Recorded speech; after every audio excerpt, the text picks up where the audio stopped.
They'll blanket you in Wi-Fi and profit off the radiation. Congregation collecting the people for that Satan. I keeps it blazing, cause I can read between the lines. I ain't blind, we unwind what they're really saying. Genetically modify what you're tasting. Don't need that college promise, so now you live up in your mom's basement. Redesign time so your mind is always wasted. Programmed to crave the basics. Keep the beta in stasis. Pay the state, kid. You're in debt for being born. Messengers are more than just the price for being warned. Don't be alarmed, disconnect from their machinations. Stop subscribing to the folly of own nations. Bone breaking ain't the answer, cause they seek the ownership of souls. Spread the seeds and watch them grow. Break the chains of control. Break the chains of control.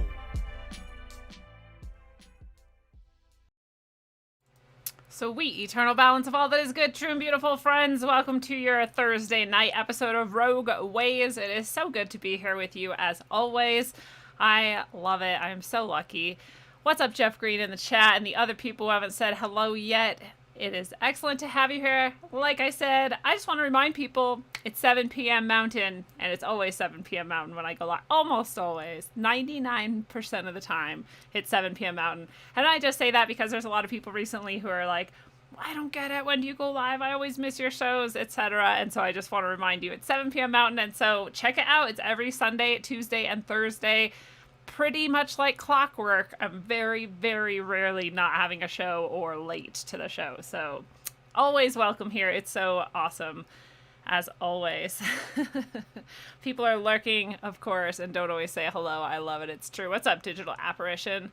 That guy's pretty amazing. I don't know if you guys know it, but he does the music before and after every single episode of Rogue Ways from the beginning of time till now. Super cool. What's up, Energy Bear? Clem Fandango in the house. Billy Harmon back again. And I'm really excited tonight to share a lot of things with you. I'm going to tell you about the night I had last night that was so amazing and special. And just some things that are floating around in my mind. And you know, I love to share ideas with you guys. I love to hear what you have to say back about them. I love having all of our spheres expanded by each other. And that is a beautiful thing. So truly, thank you all for being here. It really does help me. It helps you. It helps everybody who is going to watch or listen now or going to watch or listen in the future and going to participate in the chat or read through the chat. You're making a record of love for all the people. So it's rad. It's rad. It's rad. Vanguard of Truth is in the house. Ancient Diamonds is here. Jesus Lopez, what's up? We're in the house as well. It's always good to see you guys. I do want to show you some things. As always, I want to show you my site. Rogueways.org is the site. CoreySharman.com is also the site. Corey Sharman is my pen name, and Lindsay Sharman is the name I go by on social media. And so Lindsay Corey Sharman is on the site. Just so everyone understands what's going on. It can be confusing. People are like, why do you have like 10 names? And it just happened that way. That was just the way that life happened. I'm not hiding from anyone or anything ever. My full name is Lindsay Sharman Brown, and everybody I think knows that. Anybody who wants to know that has known that for quite a while. So I am never hiding. And sorry, I'm drinking a smoothie, so hopefully you're cool with that. Last episode, we had an autumnal equinox exploration. It was pretty cool. There's still a lot of people, especially in our community of free thinking and alternative thinking sort of people, who are in that whole realm of I think, misunderstanding the equinox. And so if you're one of those people who believes the true equinox is being hidden from us, or that there's some sort of conspiracy in that, I really highly recommend you go listen to or watch that episode, because I really go into detail about how both things are true. There is both a day that we can perceive, half day and half night, and a separate day that is a celestial equinox. And the two are very, very close in time. And if you're very lucky, they're on the same day, but they're not always the exact same day. And there's no conspiracy about it. It's just a true thing. It's just two different things. So anyways, what made me think of that is this first poem or link on the CoreySharman.com page is Pause in Balance. And that's one of the poems that I read on that show that I wrote for that day. And then there's tons of poetry and writings and just musings and various things going on this page. So you can go check it all out. And that is cool. There's also lots of things available to you, such as the link to the Subscribe Star, which will look at all of the books that I have written so far. Yes, so far I'm not done yet. Earth, A Trough in Time is the newest in the Sine Curve of Aeons trilogy. It is the sequel to Sine Curve of Aeons, Vitalis. And the third book is already in motion. I'm super excited about it. So you can link to these on Amazon from here. I do also get my own copies of books. Right now I have the original Sine Curve of Aeons, Vitalis. This book is a fatty. It's a wonderful story. It's so much fun, especially if you loved Earth, A Trough in Time, or think you will love Earth, A Trough in Time. Of course you'll love the prequel.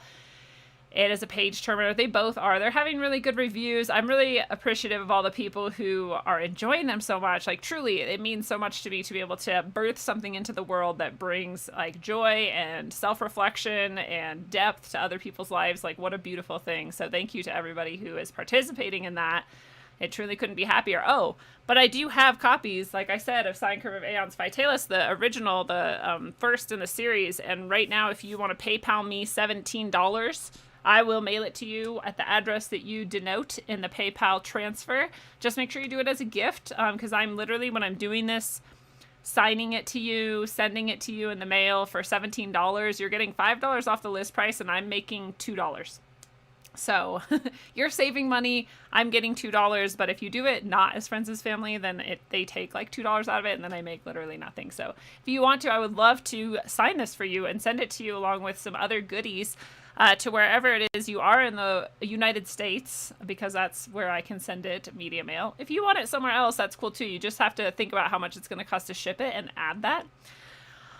And that'll be great. So do that. I have 9. I think I have 9 copies left right now. So, and then I'm going to get another shipment of Earth, A Trough in Time in soon. And then I will be able to sign those and mail them to you as well. So it's just fun to get them a little bit off the list price, get a signature and a little message from me in there that you can keep forever.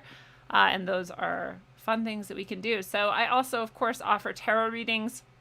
I do life guidance sessions, and I also do what I call insight vignettes. One is just much shorter than the other, and so that is an option for people as well. The life path reading is really what I recommend if you're somebody who's been looking to get in touch with your source, your higher self, your spiritual allies, and get messages from them. People walk away from these feeling very touched, very affirmed, and, always challenge involved. It's not all roses and cupcakes along the way. We usually, all of us, have something that we need to pay more attention to and work on a bit, and it can be a little bit painful, but that's a beautiful thing because then we make progress in our lives. And so I love to offer these to you if you are stuck or if you are just seeking or whatever it is you're looking for. This reading might be for you, so come check it out. Of course, also on the site, you can find the shop and the offerings section, and there is organite pendants and organite plaques for you. There are classes that I offer and teachings that I offer. Sorry about the sound. I really wanted the windows open tonight because it is nice and cool outside for once, and so you might have to hear the occasional car, but thanks for putting up with that. And so those things are all available to you in the shop. I appreciate the super chats, the donation, and pays for the service to host the audio files for the podcast and all of that good stuff. It does cost money, and otherwise I'm doing this for free. And so I really appreciate the support from people who have found value in Rogue Ways and want to share that value back. It means a lot to me. So thank you to you guys. And once again, you can grab Earth, A Trough in Time on Amazon. My site does link here, but here it is. I just want to point out, I'm just going to show you, there are 2 really amazing reviews. They're both 5 stars. Thank you. It's actually really hard to get people to leave reviews for a book. I don't know why. So I'm really grateful that this happened. Bonnie and I, of course, are becoming friends now, but when Bonnie wrote this, we had met, through chat and through virtuals, twice maybe. And so it was just really, really an honor to get this high of a review from a stranger. I really appreciated that. And of course, Jamie is one of my very close friends, but she is, very unbiased. My friends don't have to read this book, and most of them don't. And so when they do and then they enjoy it, it's just like when a stranger does. It's an honor. And so I just wanted to point that out. And if you are out there reading it, please, please, please consider leaving a review. That means a lot to how often other people will see it or get suggested it by Amazon and whatnot. It's hard to even find it by searching for its exact name right now, and that's just how things go. But you know the deal. Every time you like, comment, share, review, do any of those things for anybody, it's helping a lot. So all those things are appreciated.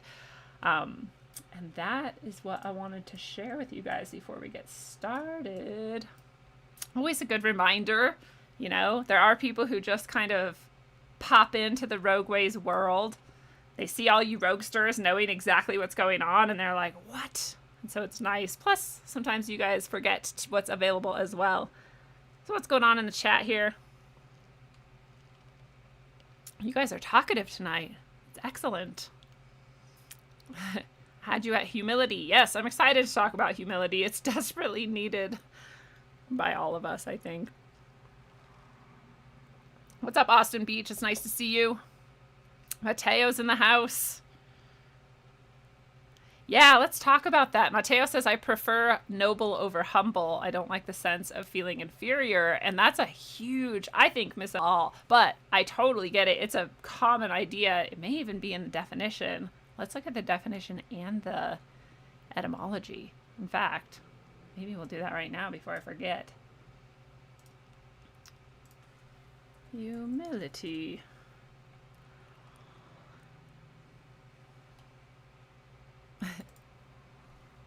Humble.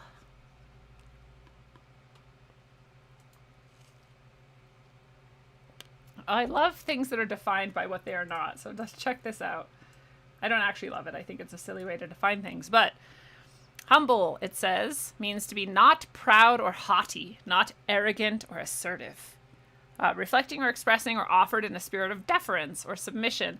So deference and submission are two very different things. Arrogant and assertive are two very different things. So it's a very interesting definition so far. And then ranking low in a hierarchy scale, insignificant. Again, that's very different from unpretentious, but not costly or luxurious might be close in there too. And so I would look at I would emphasize, at least for me, and the way that I'm talking about when I say humble or talk about humility, what I'm talking about is being not proud, not in the sense that you're not proud of yourself. I'm very proud of myself. I've overcome a shitload. It's amazing. I'm amazing. And so are you. But it's saying not proud as in you're not like, in that sort of selfish, like self-obsessed manner. Like, look at me. Oh, I look good and I talk good and I'm so nice and I'm better than other people. Like that type of proud. Not so good, right? And that's more of that arrogant that we see here. So being not arrogant is more, I think, what humble is about for me. Again, being not haughty. Again, not thinking you're better than other people. Not thinking that you're more powerful. Not thinking that you have something that other people don't have. I mean, we have to acknowledge that we all have different skills and we're all at different places. And so there's nothing wrong with saying, you know, oh, that person has more of a certain skill than I do. I want to learn from them, for example, right? And there's like a hierarchy in that, and that's important. But there's also something else where you think of yourself as like, oh, I have all these skills and so I'm better than these people, or that these people, like, you know, aren't as good as me, aren't as valuable as me. Those types of things, that type of arrogance, that is the opposite of humility. It's the opposite of what I want to emphasize about humility. And a spirit of deference. Deference is, again, also, it's not, I don't like this submission part. That's not part of what I consider to be humble. That's a very different action than being deferent or reverent, right? And that deference is that same thing that I was just talking about. You're just acknowledging the reality sometimes that there are people or beings or states of whatever it is that have something that you don't have maybe, or that you would like, or that you honor and that you want to maybe learn more about. And so you're reverent towards it. You're deferent towards it. So I think of it more of as like assessing reality accurately, and not taking that to mean that you have something that other people don't have or can't have, or that you're better than them, right? So again, it's tricky. There's like a very fine line between recognizing actual differences and being able to rank them just in a factual way, and in saying like this person is one step above this person and therefore they're worth more or more valuable or better than, and should, you know, treat the other person differently or badly or whatever. Right? It's a very thin line. It's a really interesting question. There's a lot of people who really hate the idea of being humble or having humility. And so maybe there's a different word that can encapsulate the meaning and intention of it better for you. And maybe reverent is a better word, right? I'm very irreverent, especially towards arrogance, haughtiness, and undue hierarchical status. I'm very irreverent towards those things, but I'm extremely reverent towards what I consider to be like good, true, and beautiful, especially if they're sources of love, and power. Then those things I'm very reverent towards, because I acknowledge that I have been disconnected from them for a long time, and that I may need to do some work on myself in order to be more aligned with them. And that's a type of humility that I'm talking about. It's not to say in any way that we're not both very valuable, right? Or even part of the exact same whole. So, good question. Oh, we didn't get to the etymology. Let's see if we can find the etymology of humility, or of humble.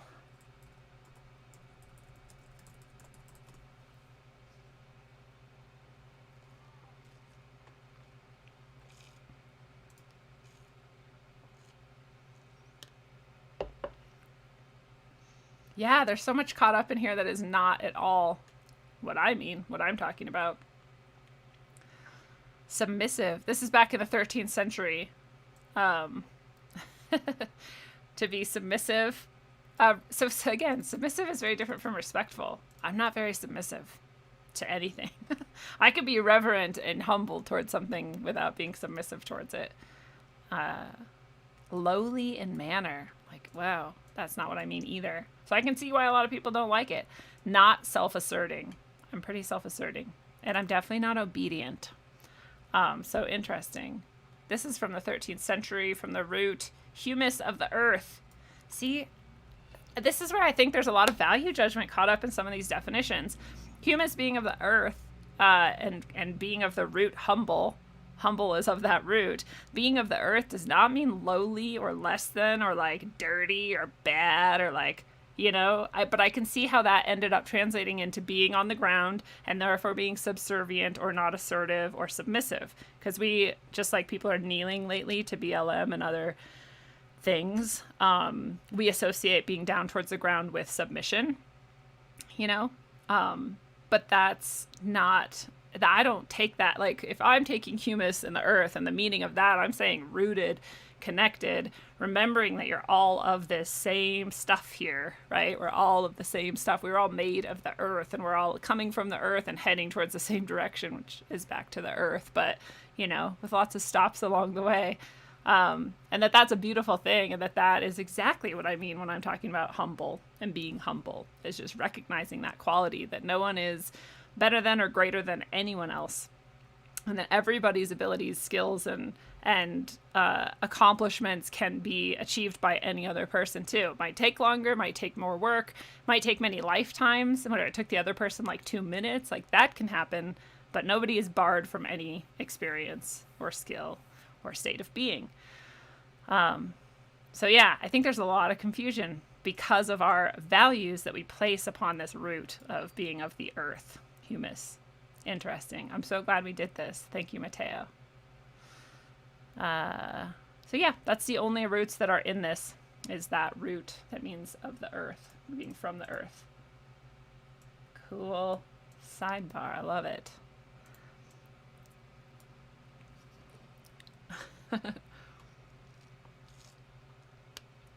Sometimes I just laugh at the chat and you guys don't know what I'm laughing at. I was just laughing at the digital operation saying, I'll never forget the time Austin got lost in Boston because it rhymes.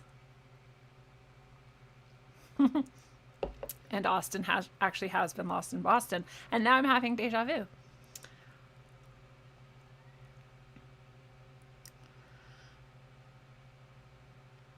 Ancient Diamonds got their name from the Wu-Tang Clan name generator. That's so rad. Mine was Childish. It wasn't Childish Gambino, but it was Childish something. I can't remember. Shipping to BC. Actually, yeah, I just shipped to not BC, but somewhere in Canada, and it was $20, $21 for a book. So sorry, but if you want me to ship it to you, I'm happy to. You can just do $35, let's say, or $37 it would be, if you want to PayPal me that. I'd be happy to send you that. Sergio Boners to Bone, what's up? I'm so glad you're addicted to Rogue Ways. Good. What's up, Plosnik? Rebecca, I like to say your last name first because you congratulated me on saying it correctly. And that made me happy. Now I have a big ego about it. Ooh, Billy gets to have rain. Lots of rain in eastern Tennessee. I wish we had that here. Burning Marl, you're back. Hey, hey, hey. Bonnie is here in the house. Bonnie is one of the people who has read the book and left a very great review. So when she says it's a very good book, I did not pay her to say that. She really means it. Lemon for being white.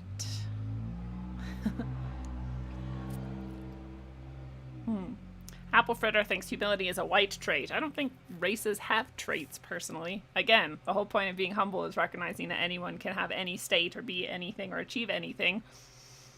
And equanimity. That's the whole point of humility. Yeah, good point. Billy Harmon says he'll toss out there, although he's not particularly religious, that Jesus Christ was a great example of being noble and humble.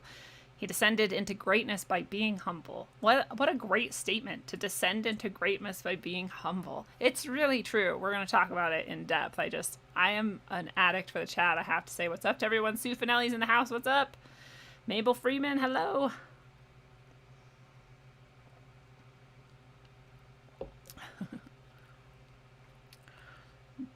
Dakata's Moonblade is here! The whole reason, Dakat says, to be humble is to see clearly others' contribution to our shared experience. Thank you for putting that so well. You guys rock. Janet Rock, by the way, is in the house. Yeah. Being close to the earth, that's a good thing. Be humble. Get down, get rooted. It doesn't mean don't acknowledge yourself and all your awesomeness. It doesn't mean ignore your accomplishments or achievements. There is, an aspect of my book, actually, while we're near the topic of the books, both books, in fact, both Sine Curve of Aeons Vitalis and Earth, A Trough in Time, the sequel, as well as the trilogy, the third in the trilogy that is going to come out whenever it's ready. I'm just now starting it. But all three of them have come to me in a very interesting way, and they've come to me in a way that has forced me to acknowledge that they're not even mine at all. Like, I put my name on them because someone has to, right? Like, and I get to sell them, and that's neato. But more importantly, I get to spread what's in them to everybody who takes part in them, and that is a great honor for me. And that is part of humility, is recognizing these aren't really even mine. They came from whatever, the ether, the collective consciousness. I'm literally blessed enough to have them have come to me. And then, it took work. I'm proud of myself. It was diligence, and it was, planning and all of these things. And I was committed to that. And so I can be proud of that and still be humble in the fact that I recognize how lucky I am to have had that come to me and to be able to birth it and to be able to allow, myself to share it with other people. That's a very beautiful thing. And staying humble in that, remembering that I'm not some great, amazing, author in and of myself, but that there is some connection I have to whatever else is going on here in this plane that allows me to birth these types of things. That's just true, right? And if I didn't acknowledge that and I tried to pretend like, and again, I'm not saying I don't have skill. I had to have the skill in order to be ready to receive the thing and do the thing. But if I pretended like that was just all completely straight from me, I'd be a liar. I'd be a faker. And it would be very haughty of me and arrogant to pretend that. And so, I'm just being true. And that ends up being an aspect of humility where I'm just sharing that truth, that it came from somewhere else. My last name, Brown, my real last name, my lineage. We don't know my lineage. My father was adopted. I know I'm Native American and Native Japanese and Native North European from his side. He has a bunch of mixes of nativeness in him. And then from my mom's side, I have a lot of Norwegian. And the Faulkners were my crew and the Ashams were my crew. And so they're both of Northern Europe as well. So I have two Northern European aspects. One is the native aspect and one was the white European sort of aspect. Very interesting. But if you're talking about Charmin, that's actually my middle name. It has nothing to do with anything but my dad being a weirdo and naming me Charmin. And Corey is just my pen name. That's my made up name. Yes. Vulnerability is also a superpower. Good point, Gordon. Very good point. Sending love, receiving love, sending it back. Ooh, Vanguard of Truth has given us a tip. Everyone should watch Prince Charles's new climate change video. Pretty much he said he wants to enforce military martial law. We're going to have medical martial law, military martial law for all kinds of things coming up, it seems like. But we're going to stay humble and vulnerable and powerful in our connection to our roots and our leaves, and our trunk here right in the middle is passing all of it through. And it's going to be a very powerful thing. So it's going to be great. Yes.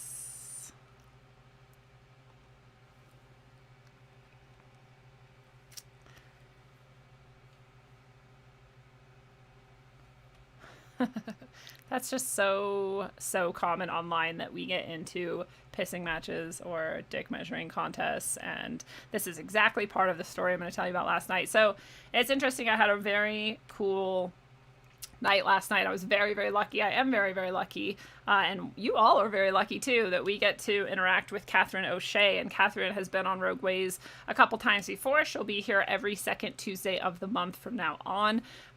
So awesome of her to share her gifts with us. She's a super talented source love connector. She connects us with our pets and is an animal communicator. And again, if you don't believe that, go back and watch the shows. I don't think you can walk away not a believer.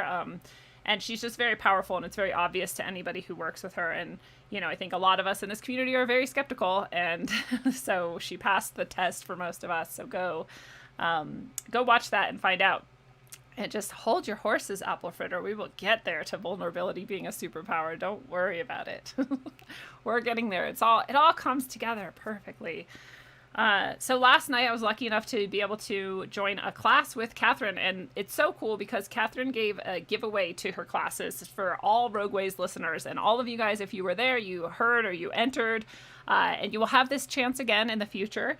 I don't know if every time she's on she will offer this, but I'm sure many times at least she will, and so don't worry if you didn't get picked. I truly believe that everyone who really needs to get picked or really, should participate in this is going to get picked. So we had someone from Rogue Ways won, and we already said it was Michelle of Michelle's Healing Home, and so Michelle was there last night as well, and then I was joining also, which is very kind of Catherine to invite me to. So Michelle and I got to hang out together and do this class together, and then it was really cool because we had another person who I'm not going to disclose just in case they care, but they're also a Rogue Ways listener that you guys would all know, who is there as well, and so the four of us got to do this class. And there was another woman there named Paula who is not necessarily a Rogue Ways person, but she maybe will be, and maybe she's here tonight. Hi, Paula, if so. And Paula was there for a lot of it, and then she also had to leave for a part of it. But the class itself was so amazing. The class was really, sort of focused on how to get yourself in connection with your pet, because Catherine can help you do this, and you can do classes and sessions with her, and she's fantastic, and I highly recommend it. But also, what if you just want to start doing this yourself? Here's an aspect of humility in itself. Somebody who has this very special, very unique gift is offering this to other people so that they can do it themselves without her, right? That's the opposite of being arrogant and prideful and all of these things. It's being really grounded and really recognizing that everybody has this connection, and everybody can learn how to use it more aptly and more readily. And also recognizing that the more people can do that, the better the whole world is. This is work that we can do on ourselves spiritually to keep ourselves connected to that source of truth and love in the universe is so powerful. It's so transformative. And why wouldn't you want so many people to learn this, right? So what a beautiful aspect of humility that Catherine has to be able to share all of this with us and try to teach us these skills. But it was pretty instantly apparent that we weren't just working on our ability to communicate with our pets better. It was actually very apparent that we were all there to do very different work. And it was very powerful, very transformative for all of us to be able to recognize that and do that. And what came out as we were all sitting there together doing this class via Zoom, but we're sitting there together still, is that it wasn't just this class that had connected us, and it wasn't just Rogue Ways that had connected us, but we all very deeply felt and recognized each other from totally different experiences and very, very likely other lifetimes. And it wasn't like we all like pinpointed, like, oh, this lifetime, I remember you were this person or whatever. Like, it wasn't like that. It was just this deep recognition that we had all done this before somewhere, maybe many times along the way. And it was so powerful to have everybody have that exact same realization and that exact same feeling of connection, and to realize here we were again doing it again in a totally different way, in a totally different place, but for the exact same purpose. And then again, it was very humbling because I had to at least acknowledge, like, well, life just fucking did that for us. Like, life just like made this happen for us.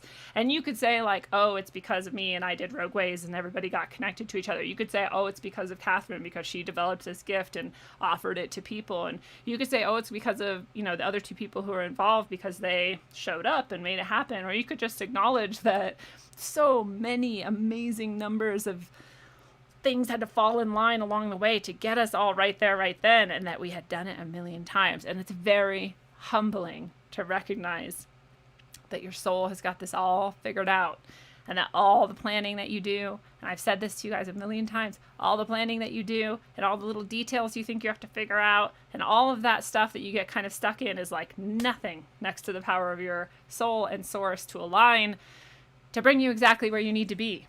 How humbling is that? You in fact have almost no power in that. You have ultimate power in that. But do you know what I mean? You can go around thinking like, I gotta get my oil changed and I gotta arrange this and I gotta do that. And you have to do these things, like this is life. But you also along the way are just being guided, especially the more you get in touch with it and intentional about it and align with it and do it on purpose. But you're being guided the whole way to get to these moments where you can remember and see really easily. And it's very humbling. It's very humbling to acknowledge that these forces are at work and that you are a part of this larger picture and that you are nothing like a pawn at all. You are much more like a very critical and crucial part of this network that exists, and everything you're doing matters in that network and in that node and in that field that we're all creating together. It's very, very humbling to be that part. It's very, very empowering as well, right? So if you're out there thinking of humbling as like subservience or giving up power in some way or feeling like dirt or lower than, no, stop it.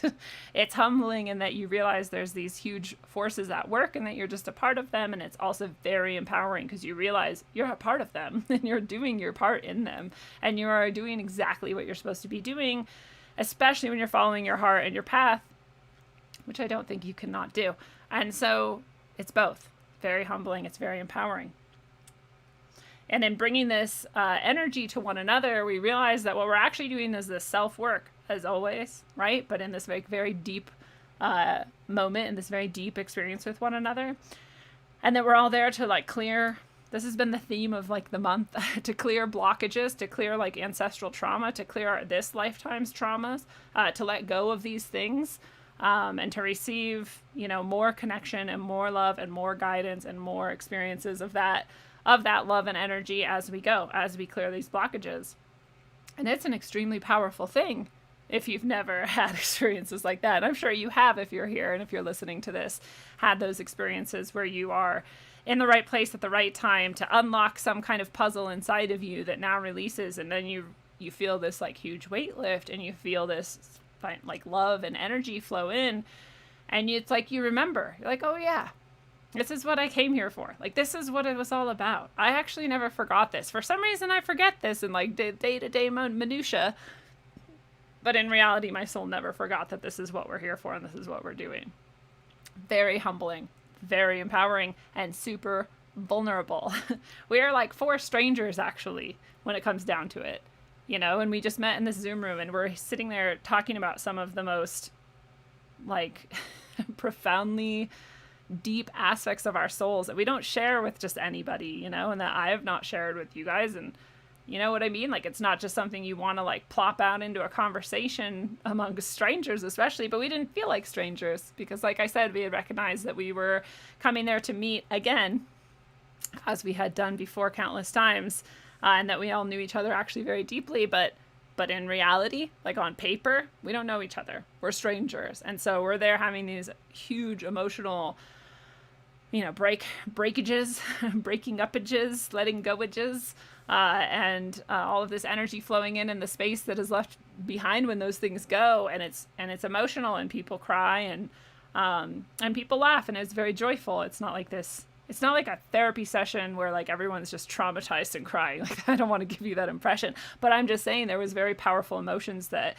flowed through that space, and we were all vulnerable enough to let that happen. And so I'm so glad you said that, Gordon. I think it was Gordon, maybe it was Billy, who said that vulnerability is a superpower as well as humility, because it's absolutely true. To be humble enough to know that you need this work in yourself and that you're not perfect yet, and to let that be empowering enough that you realize that you're a very important part of this puzzle that we're all building together, and also to be vulnerable enough to let it happen, right? Because we're like trained to have defenses. We're like, don't look at me, I'll hit you, I'll punch you, like keep away, I'll fight you, don't laugh at me, like don't hurt me. We're actually like scared kittens in the corner that are wet, and we're like don't hurt me. It's very, very sweet to be that vulnerable, to stop putting up our defenses, and to let ourselves explore these energies, to release these energies, and to allow the love and light into those spaces of release. That's incredibly vulnerable. To do that with strangers, to do that work with strangers, like I'm so proud of us, and I'm so proud of everybody who is in this, experiencing this together. And I'm so proud of all of you when you're doing this work too, because you don't need a special class on Zoom with a bunch of strangers from past lives to let this happen. And so I hope that's coming across as well. Basically, anytime you are vulnerable and humble, then you can allow help to come in and intercede on your behalf, and you can allow things that you've been holding on to for maybe lifetimes to let go. And that's a scary thing. This thing has been with you for a time, and you're holding on to it, and you maybe don't even know that you didn't even know it was there. And then you finally see it and you're like, oh God, I want to let go of that. But like, I've been holding this for so long. Like, what am I going to do now? And this is all on the subtle level, that you're going through this. But you're all doing it too.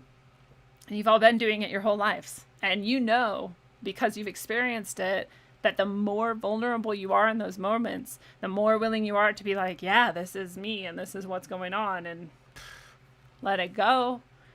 The more humble you are in order to recognize that, you do need that to stay rooted and to stay yourself, and that you're not like the hottest shit in the world or whatever. Or vice versa. If you think you're like the worst and everything about you sucks, and you have like all of these self-esteem issues, you also have to get over that. Like, you have to let go of that, because it's not true. It's absolutely not true.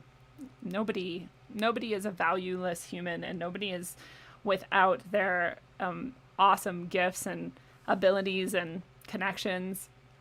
You have to acknowledge that too. You got to be honest. To be humble, is also to be honest. To be vulnerable is to be honest. So you also have to let go of that, no matter where you are on the scale, or if you're like me and sometimes you're like really conceited and other times you're like, I'm the biggest piece of shit that ever existed, or like everywhere in between. Like, we have to let go of all of that, and that's vulnerable too. And that's our superpower, because it not only allows all that to transform inside of us, but it allows all of that to transform inside someone else as well. If someone else is anywhere near you in Zoom, in real life, the next day, the next week, like that energy is still vibrating in you, and it's still like shining out, right? So the people in the moment are getting it, and whenever you see someone being vulnerable, you also become more vulnerable. We're empathic people. We're empathic beings. We're sympathetic. We look at it and we mirror it. Like almost 100% of the time. Someone's sad, we're like, oh, I'm kind of sad too. Someone's angry, we're like, oh, should I get angry too? Like, that's who we are. So if you see someone being vulnerable, like now that other person is making you vulnerable too. And so now you can also shed that, let it go, let that in, whatever it is that you're moving around and transforming. You can be vulnerable enough to do that as well. So that is the superpower in it. You're a superpower in transforming yourself, but it's also your superpower in allowing other people to transform themselves also through accessing their vulnerability. Nobody connects with shit if they're not being vulnerable, or they're not mirroring vulnerability back at something else that's being vulnerable, right? Think about when you're reading a story Like, you connect with that story because somebody in the story is going through a vulnerable moment, and you're like, oh, I feel for that. Like, I'm vulnerable too. This is our superpower. This is how we stay connected.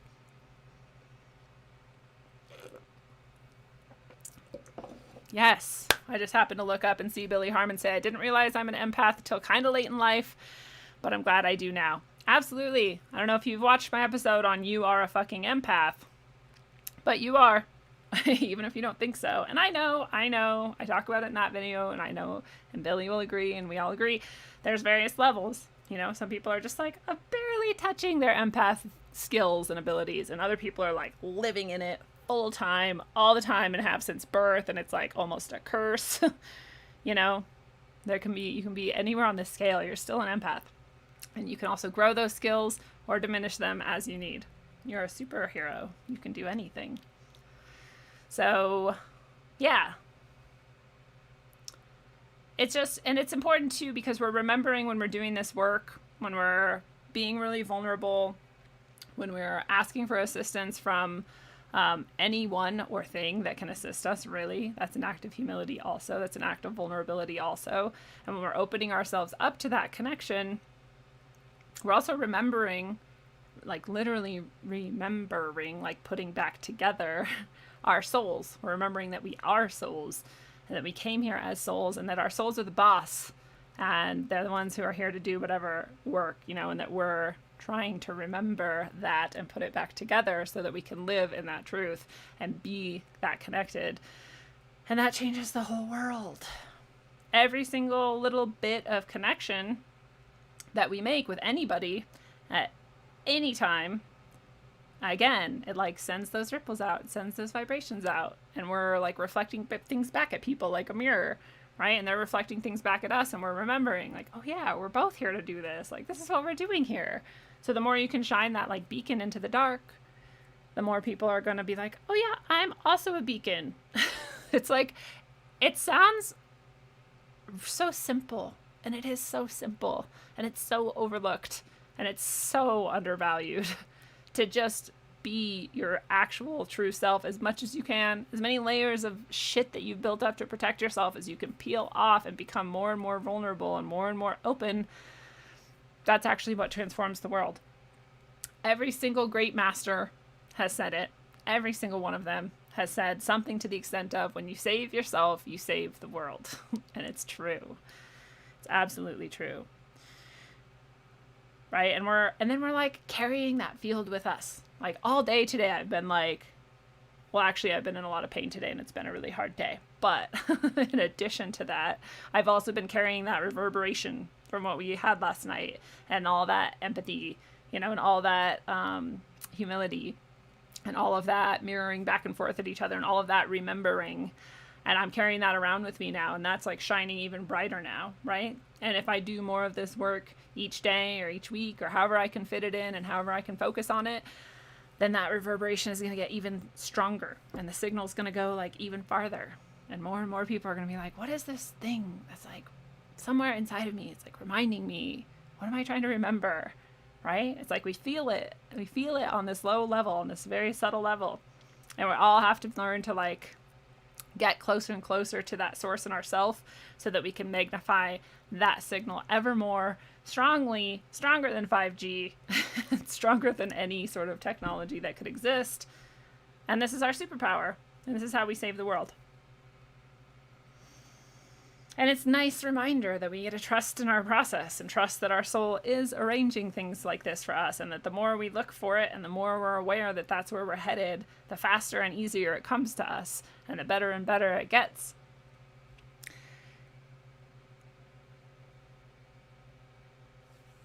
And then we always end up exactly where we need to, even if it's amongst strangers crying in a Zoom room. I really don't. We weren't crying most of the time. We were very joyful, but I'm just saying. I'm going to check in with the chat. I just went off on a rant.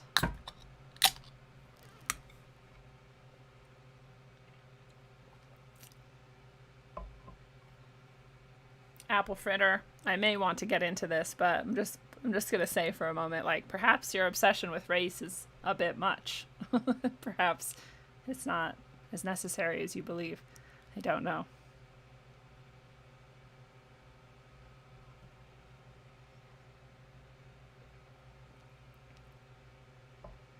Yeah, Jake Brabeck. This is the same we're talking about the same superpower. Jake Brabeck says, my superpower is to kill off old versions of myself and restructure that more closely to my higher self. Whoop, whoop. Absolutely. That's exactly what I'm describing. Well said. Another beautiful way to describe it.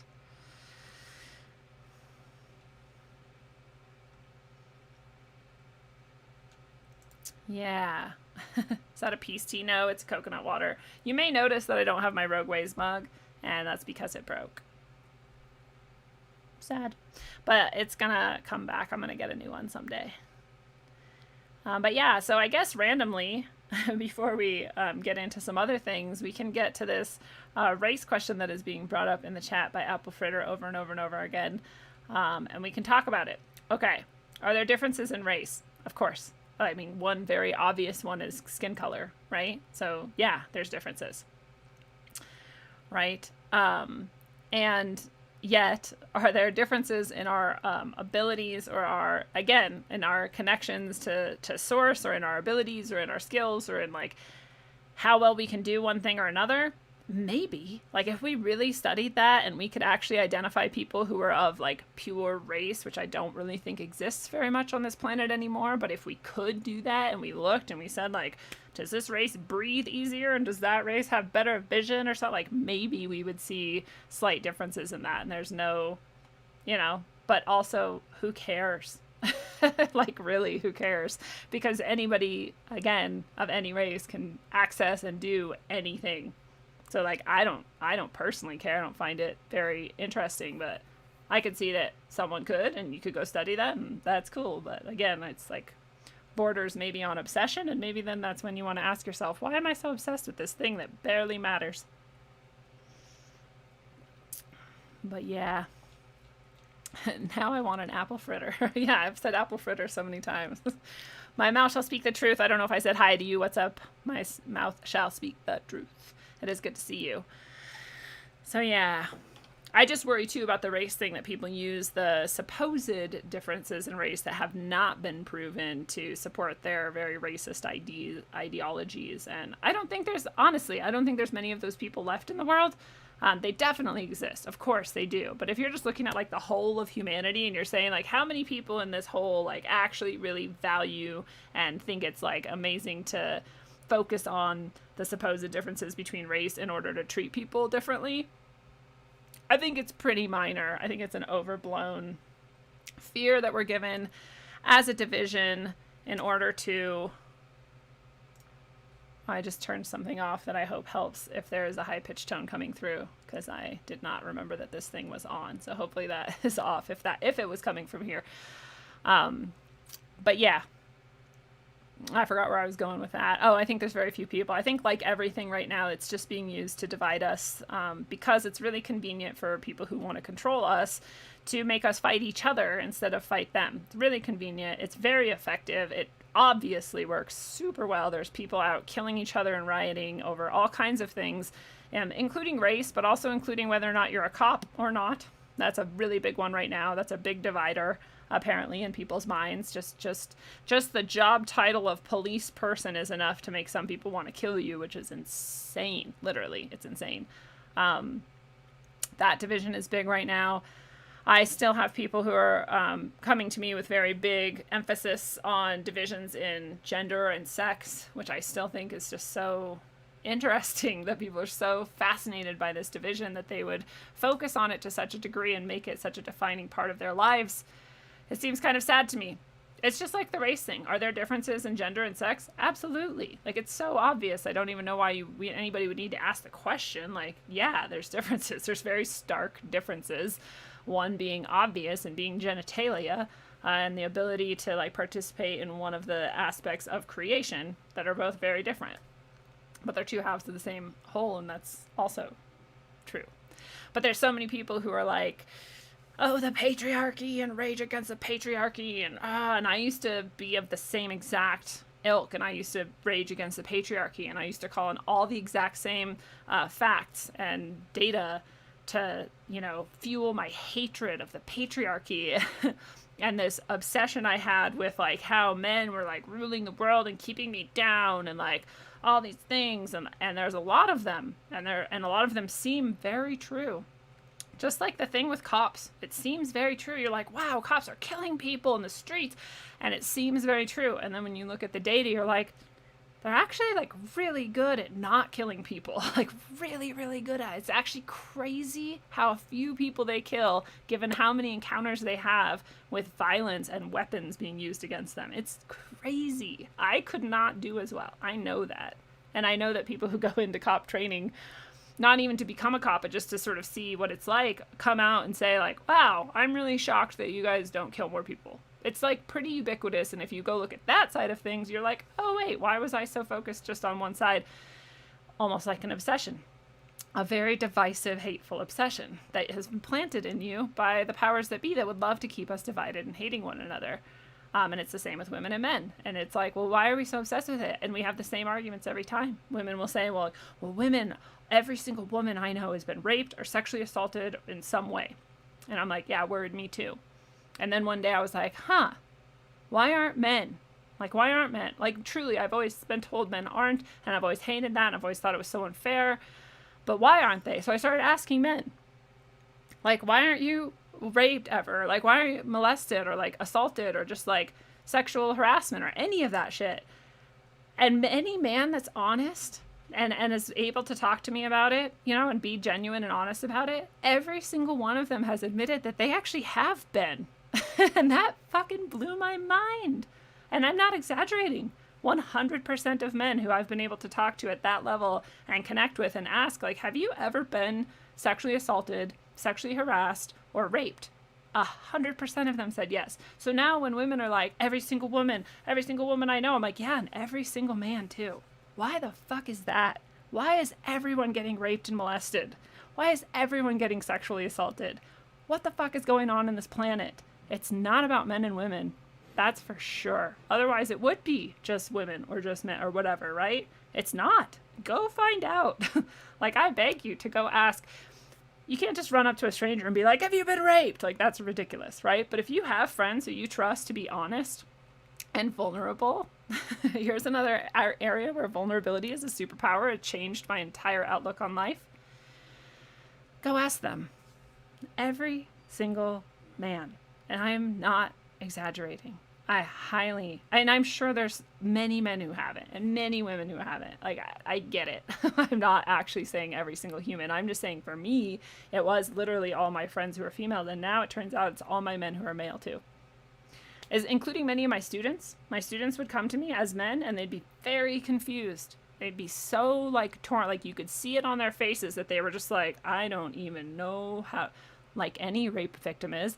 And they would tell me, like, I was at a party and I woke up and some girl was having sex with me. And I'm like, that's rape. Let's report it. And they're like, no. And I'm like, why? Like, why? And they're like, well, I mean, it's not like rape.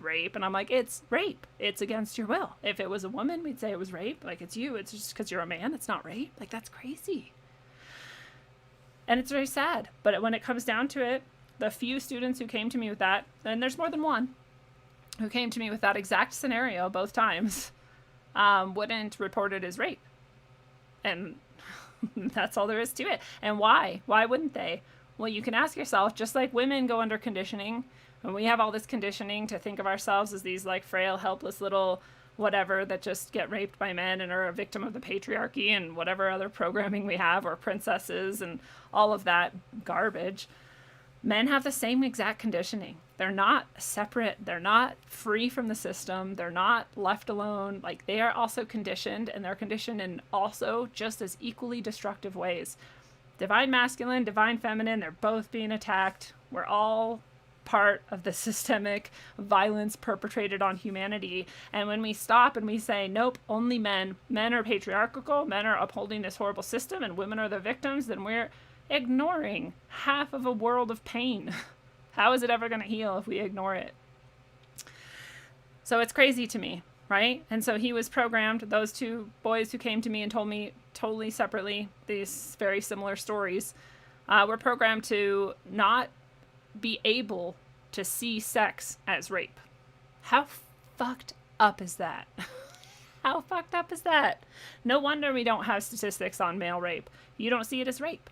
It's not reported. You can't. In fact, what you're supposed to do then is go brag about it and be like, yeah, I woke up and this girl was like fucking me. It was so rad. I was so fucked up. That's what you're supposed to do. That's what the cool thing to do is. That's what gets you status. That's what gets you like points for being whatever the fuck, you know? That's sad. That's so sad. It like hurts my heart. You know, because again, I saw it on his face. Like, if he genuinely was like, yeah, it was rad. I woke up and this was like I guess cool for you. Like, that's cool. Like, I don't know. I'm not going to judge you. But that was not his experience. His experience was clearly painful. It was clearly confusing. And he clearly didn't enjoy it. He clearly felt violated like anybody would. And then there was nothing to be done about it because his programming was so heavy. So I really have gotten to this point where I see why people think there's the patriarchy. And I see the programming for it, and I don't get mad at people because I was there too. But I also see the other side. I'm like, what, are we supposed to fight against the matriarchy for him and everyone else who's been raped by women and never had like been able to say it out loud because they can't admit it? Like, are we going to fight the matriarchy, or like what force is it then? Is that the patriarchy too? That doesn't make any sense. So we get back to the point where you recognize like it's not a division. It's not, and if we treat it like a division, then we're just playing the game. We're just letting them win. That's what they want. It's, again, very convenient for our masters to have us fight each other instead of them. We're all slaves here in the system, and it's not nicer to men than it is to women. You might think so. I don't know. You can try to convince me. I've been working on these problems my entire life, and this is where I've come to.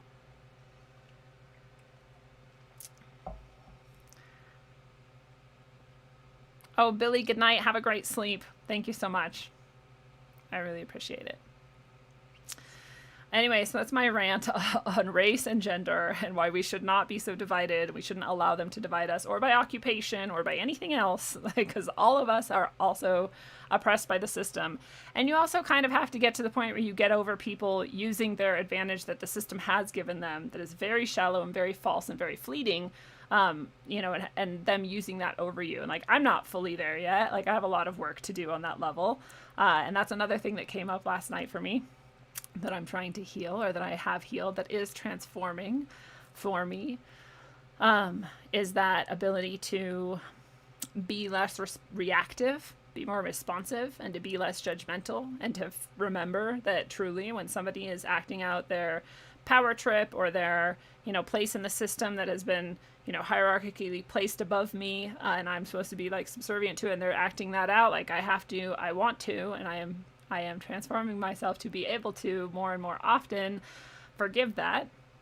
Because just like at various times in my life when I've been given a bit of power and have been like, ha, I've got the power now, like I can do all these things, like this is our, if we are untrained or we are unready to really deal with it, this is our response to being in a system where we're powerless and then finally getting a little bit of power. And so I want to remember to not hold that against them, still call them out on it, still have boundaries, still like, you know, try to draw attention to it and stop it, but just not like come from a place of hate, you know, because that's not helpful to anybody. And we're all, again, stuck in this system together.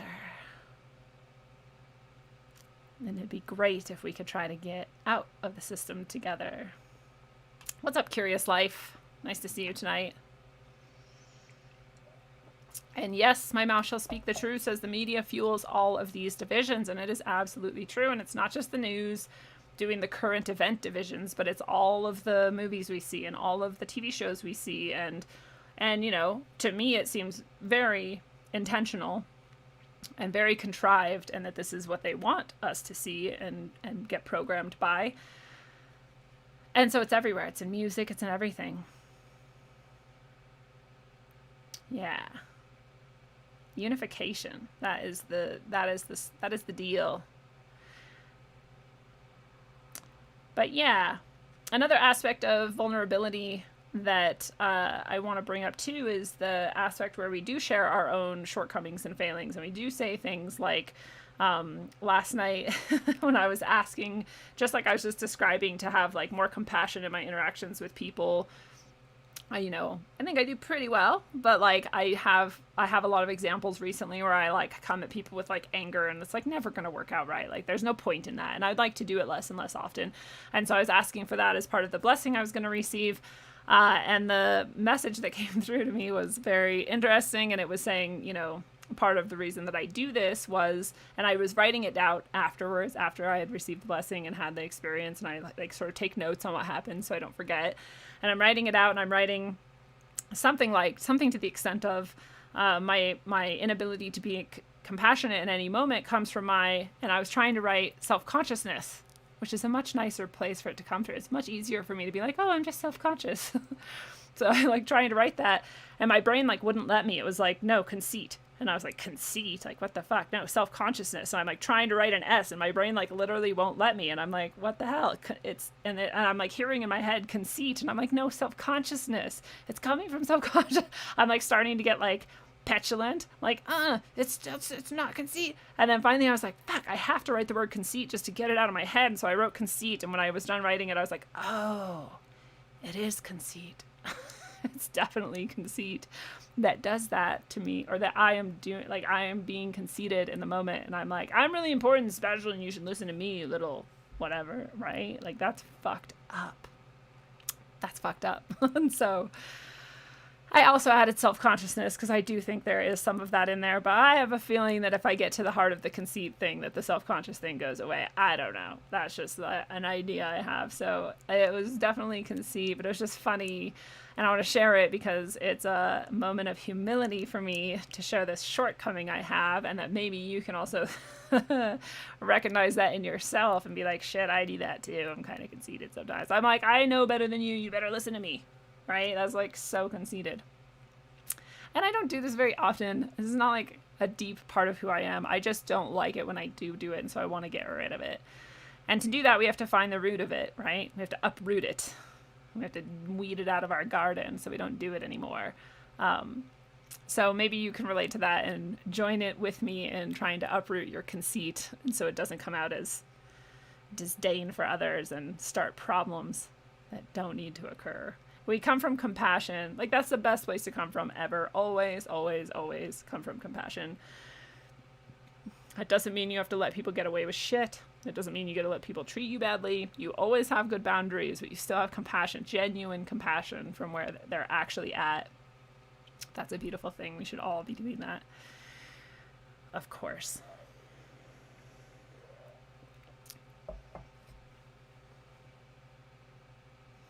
Yeah, I'd love to get rid of my phone. I really think that when this phone is gone, I think I have like 2 months left on this phone, and that I might literally go back to like a flip phone so I don't spend time on the phone. Like I can still text and call when I need to, use it in emergencies, whatever, but like that's my intention.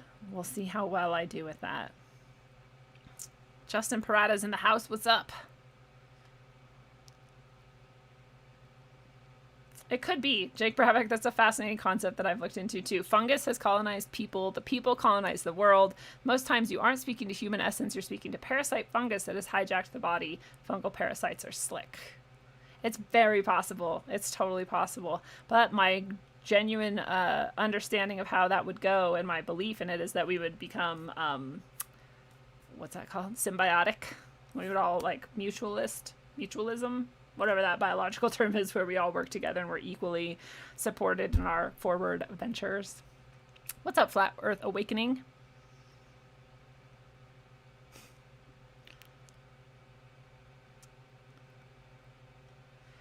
Apple Fritter is, I think, a past student. So what's up? You should just tell us who you are. It's good to see you here. What do you like of Flat Earth so much? Let's see. We might come back to that in a second, but I want to... You've had so much attention already. I want to see what other people are saying. Yes, good point. My mouth shall speak the truth, says men have been made second class in many ways. We aren't supposed to be in touch with our feelings. That's exactly... It's a very good example of the ways that men are oppressed in our society. And how sad is that? If you're a man and you're not supposed to feel things, like clearly you feel things strongly. You're a human being. We all do. If you're connected to yourself and your heart and your roots and your sky and you're all one, you're feeling emotions and they're flowing through you all through every single day. But you're not supposed to ever give any hints of that, including like joy and mirth and like playfulness. Like that's not allowed, right? That's like gay or whatever. It's crazy. It's crazy. It's crazy to think that men aren't oppressed by the system. Period. It's crazy. It's just so obvious that they are. So I get why people are like, fuck the patriarchy. We've definitely been sold this line again and again that women are oppressed. And then we are. Women are oppressed. And so are men.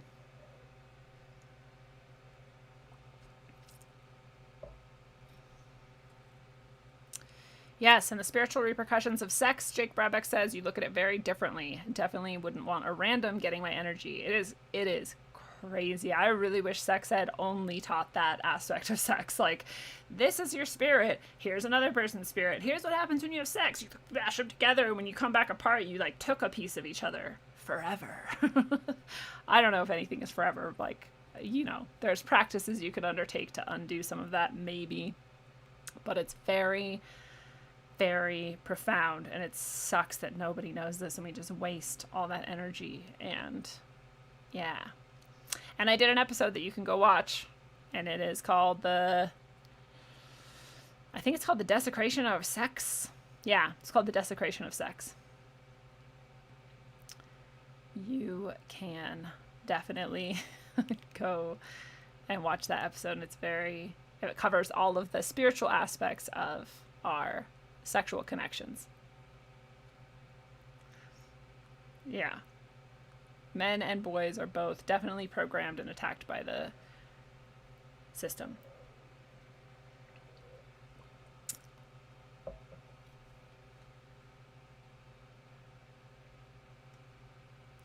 And I hope I don't like have to really become a teacher and remind everybody that like this chat is a super cool place and anybody can say anything, and at the same time, if you're being like a shithead or a dick, like I'll just block you and you'll never come back. So, you know, be yourself, and also maybe respect other people, including the topics you're bringing up and the way you're bringing them up, and whether or not you're spamming the chat and things like that.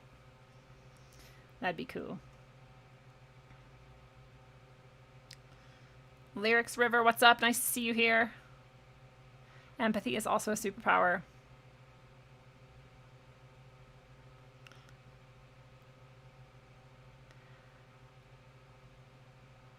Oh yeah, it's so interesting. That's a really good point. My mouth shall speak the truth says, being vulnerable makes you stronger, partly because people will see you as weak and underestimate you. Story of my life. Like people like see me and I don't know, I guess I'm like, I don't mean to give off that vibe, but I guess I do.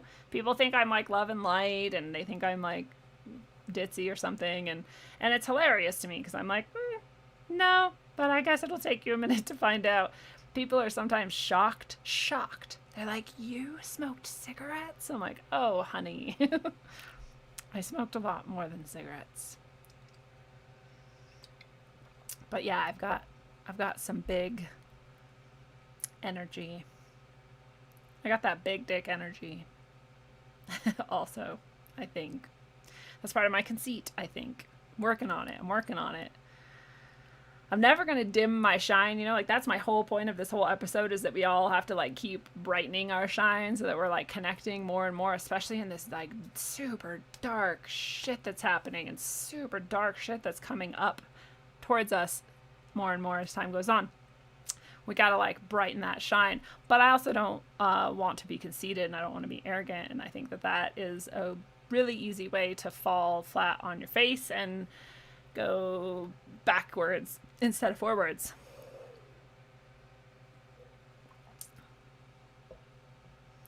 The stream keeps fading in and out. I'm sorry. I don't know why it would be doing that. I hope it continues.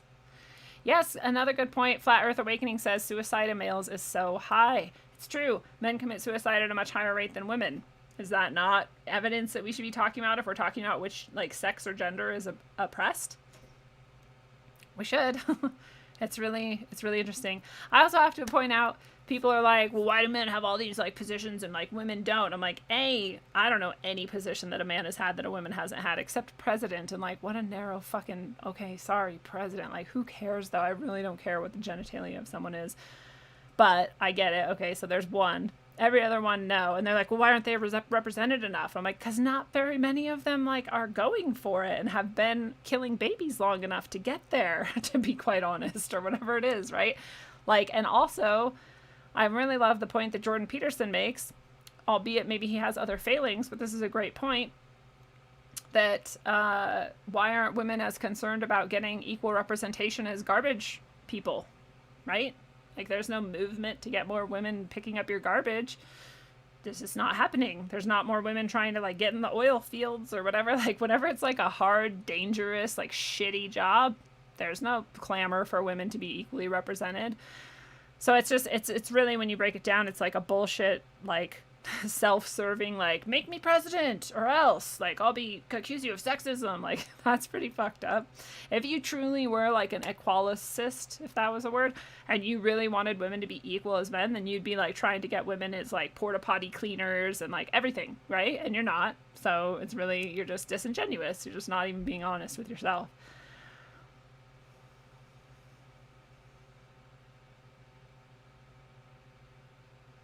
What's up, Lindsay Smith? Always good to see you, my friend.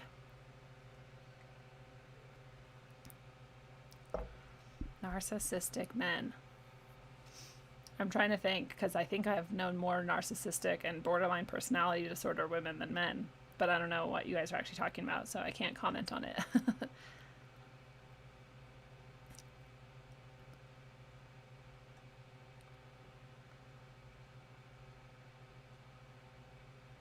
Huh. Stephanie Martin, what's up? Stephanie says, whatever happened to the deadly Candida aureus, picking up as an infection that was difficult to clean from hospital rooms after infected patients came in? Yeah, there was that, and there was the, God, I don't remember. My mom and my sister are both nurses, and they talk about these things sometimes. But there's like one that's in your poop, C. difficile or something. And then there's another one, too, that's a staph, like a super staph infection. And I think those are both two different ones than the one you just mentioned. And they're all, you know, they're scary. You're like, oh, this can't be like killed by normal methods, and like sometimes people are dying and stuff. And I'm also like, well, I mean, fuck, that's life, right? Like shit can happen, and then people can die, and I don't know. I'm personally not too concerned about it. I will also die someday, and hopefully no one is like, oh my god, we have to change the whole world because of the way she died. Like, that would suck.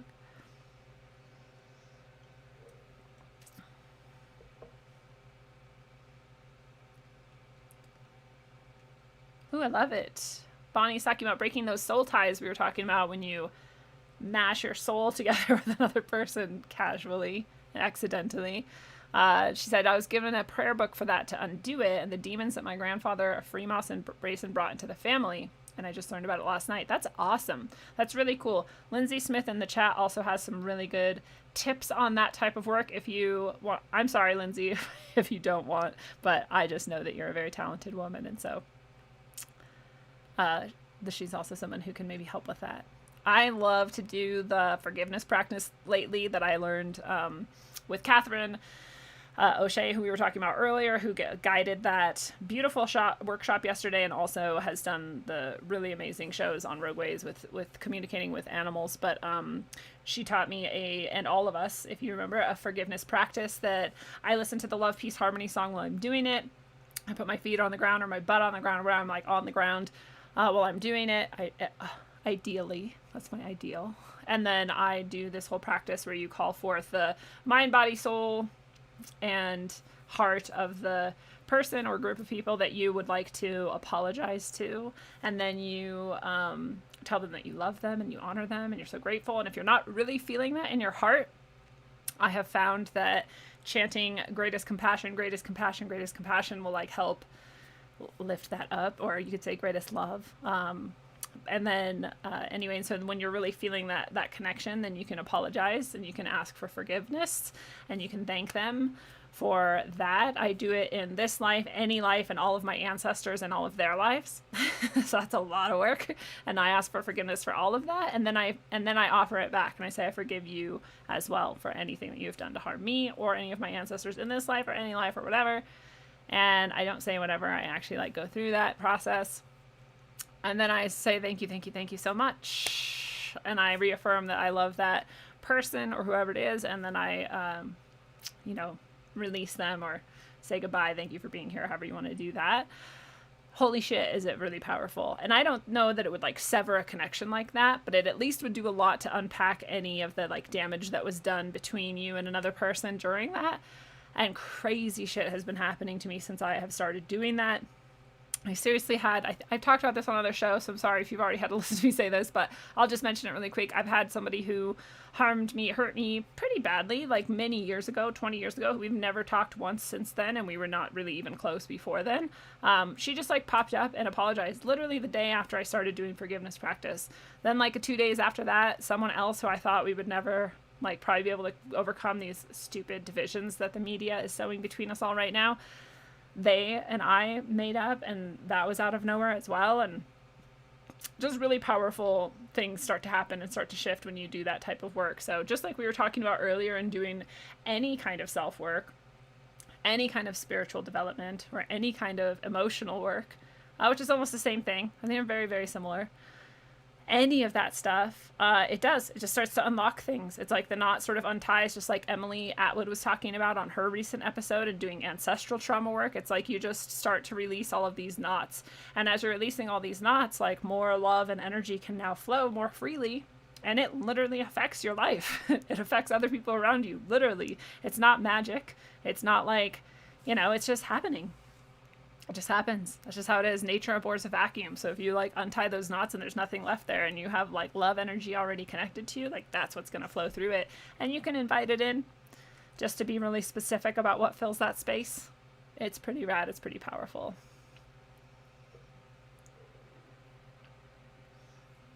What's up, SB? SB wants to know my opinion on the placebo effect. I love it. It's the power of our mind. That's it. Whatever we believe happens. I walked up to a light. What was it even? God, I can't even remember now. I can't remember exactly what I did, but I've done this a million times in a million ways in my life, and this is just the most recent one where I walked up to a light, and I was like, oh, if I pull this switch, it dims the light. And that was not true at all. But when I pulled the switch, the light dimmed. And then I was just like, oh yeah, of course. Like I wasn't thinking about any of that. I just walked up to the light and pulled the switch, expecting it to dim, and it did. And then I like was walking around, and then I stopped and I was like, wait, that light doesn't have a dimmer. And then it turned off. So like the moment I believed it, it was true. And as soon as I didn't believe it, it stopped being true. Like, fuck if that isn't an exact lesson on what the placebo effect is, right? If you believe it, it's true. That gives us a lot of power, doesn't it? It's like kind of scary because now you have the responsibility of being really intentional with what you expect and what you believe. And that is a bit much to deal with. So don't deal with it if you don't want to. Your soul's figuring it all out. You're fine. But just saying. What's up, Aniki brother? An amazing 71-year-old you just spoke with. I love that. We were just talking today about speaking with our elders and how important that is. Like whether they're scholars or whatever, it's like they have 71 years or however many years of life experience. Like that alone is really amazing, and you can learn a lot from people. He showed you a way to blow your spine about the placebo effect, and it works. I don't know what that means. Oh, your tire. To blow up your tire. I don't get it still. Oh, he was just teaching you how to inflate your tire, and you also happened to talk about the placebo effect. I got you. That's nice. Varg Vikernes. Well, thank you. Maybe I will check it out.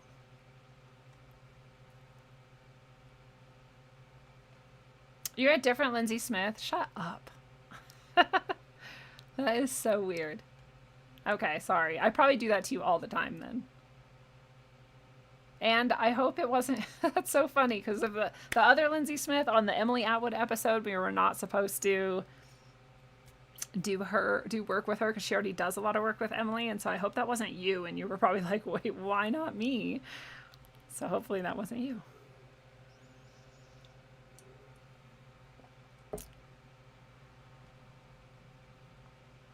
Oh, the Facebook stream? Yeah, Facebook's fucked up and Facebook hates me, so that might happen. YouTube, for now, is the most reliable, and DLive, if you want to be in the streams.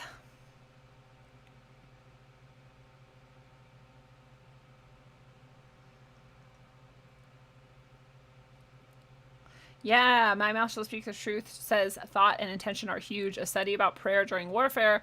They prayed for peace over several days and the bombing started to slow and then finally stopped. It's totally true. This is why I started my intention meditation group on Facebook, because there's actual scientific evidence that when you get together with a group of people and you all have a very clear positive intention, and by positive I don't mean like love and light and rainbows. I mean like you have to say what you do want instead of what you don't want. So they prayed for peace, for example. They didn't pray for the bombs to stop. That would be a negative intention. They prayed for peace. That's a positive intention. So when you pray for pray or meditate or just focus on and visualize this positive intention with a group of people, and you all do it at the same time, and you do it for about 10 minutes, that's all it takes. It's about 7 people for 10 minutes. Then the measurable differences exist like that. They just happen. It's science. It happens. It's true. And so I highly encourage everyone to get a group that they practice that with. If you want to join intention meditations on Facebook, I'm happy to do it. We just do it whenever people have something that they want to focus on. It's not like a really rigorous thing. And lately we've been just doing love, peace, and harmony and just listening to it or singing it. And that's it. So we kind of change it up from time to time, but it's very powerful. And we've done really amazing things with it. And people have had, I'm not joking you, we've had 100% success rate. 100% of things that we have intended to happen have happened. So again, it's kind of a scary power. It's like a lot of responsibility that you could do literally anything, because now you have the responsibility to do anything. And you have the responsibility for every single thing in your life. It's the way it is because you have made it that way. So that can be a lot to take in. And again, don't let yourself go crazy with that. If that's like a bit much, you don't have to get overwhelmed by it, but you just want to start to maybe incorporate it in your life by just spending 10 minutes a day visualizing exactly what you want. Simple as that. Just start doing it. And again, I'm not saying that we had 100%. I'm not saying every single person in the meditation group had 100% outcome for anything that they personally intended. I'm saying when we came together as a group and visualized something, 100% of the time it happened. So pretty powerful. And yeah, it does work with money as well. People don't think it does, but I have proven to myself that if I visualize money coming to me, just flowing to me, it absolutely does every single time. So yeah, some people think for some reason that that's too shallow or materialist. And if you have, again, just like I was talking about with the light, if you have that belief, then it's true. So if you believe that you can limit yourself in that way, then you will. So maybe just try to figure out what that's all about and why you believe that. And undo it if you want, and then get you some money. I actually honestly don't have time to focus on it money that much, but maybe I should more if I don't know. I've been okay with money, so I haven't really needed to, but yeah, I'm currently working on other things besides acquiring money, basically. Although I do have a very strong intention that any of my gifts and connections that I do have with Source and with love, and that I can help people receive messages through tarot and through my guidance sessions offerings, I do have an intention that reaches anyone who needs that service and that help and that work in their lives, and that it will, unlock for them some kind of blockage that they can then get through and allow more source love and light and healing to come into the earth. And so that is a really strong intention I've had lately, and I've spent a lot of time visualizing that, and that's a really powerful one for me. And so I'm going to stick with that, because it not only helps me and allows me to do the things that I love, but it helps anybody who is able to connect with that and receive that gift. And that is a beautiful thing. And just like everything else we've talked about tonight, that all ripples out to all the other people that are connected to both of us. And so what an absolutely magnificent way to magnify and intensify and like put it on hyper signal repeat, all of that good stuff and energy, right? That's what we want to do. But yes, let's see. Unsolicited dream story. I had a dream that a demon child came. Serena Del Mar, really? Are you saying came to you? Came to the world? Like, tell us more. It came out of the flying Statue of Liberty, and in the dream I said prayers over it aggressively, and it was like an exorcism. Oh, good job. Thank you for banishing that for us. Amy Lynn Mooney wants to know where you can buy my jewelry, and so I'm going to show you. And then I'll put the link in the chat. So this is my site, rogueways.org. I have clicked on offerings. And under offerings is the shop, where you can get classes and tarot and Rogueways merch and some irreverent merch. But the Orgonite is where you want to go. If you want to glance through the pendants, these are all orgone accumulators. I have pendants, I have plaques. The difference is the plaques are just bigger and they don't have a hole where you could hang them from string or whatever, where the pendants do. But the plaques are meant to be put in your garden or on a window, maybe hung from like a suction cup on a window or anything like that. You would have to, of course, super glue the hangy materials or whatever to the back of it, which is perfectly fine and works well. So that's just, there's a lot of that in here that you can glance through. A lot of it's on sale right now, so I'm glad you asked because I did not remember to point that out. But I'll put this link in the chat for anybody who wants to go shopping for orgone. And actually, there's still one piece left. I did a special a little while ago where I was giving away an extra piece of orgone to anyone who bought a piece of orgone for the next 4 purchases, or 5, or just however many it was. I have 1 left, so whoever buys the next piece of orgonite actually gets 2, which is cool.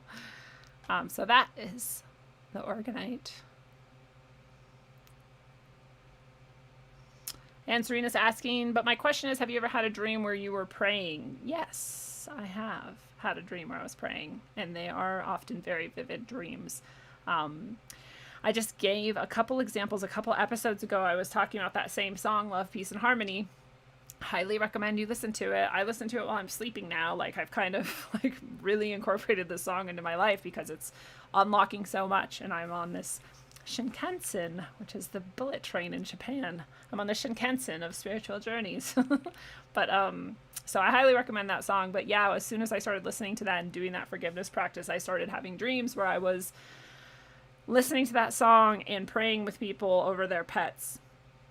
And at first it was people who were very close to me. I was having these dreams every single night for days. At first it was people who were very close to me, and then it was people who were kind of close to me, and then it was people I didn't even know. Like strangers. I was doing dream prayer, warrior, love, peace, and harmony work with strangers in my dreams. So yeah, I think we do a lot of work in our dreams if we are people who dream and who travel a lot in our spiritual selves and our consciousness. And so I think that's awesome, Serena. Like, I take that seriously, and I think you're doing good work. Thank you. What's up, Jersey Bob? I still don't know what you're talking about, Apple Fritter, when you're asking why I chose Black or Asian models. I like literally don't even know what you're talking about. If you could explain, maybe I could answer your question.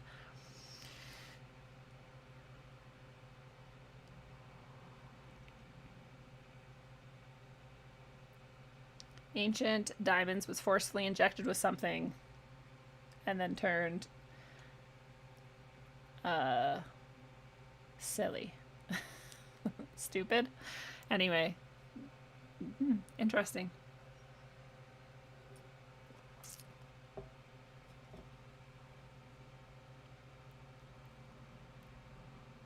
Huh.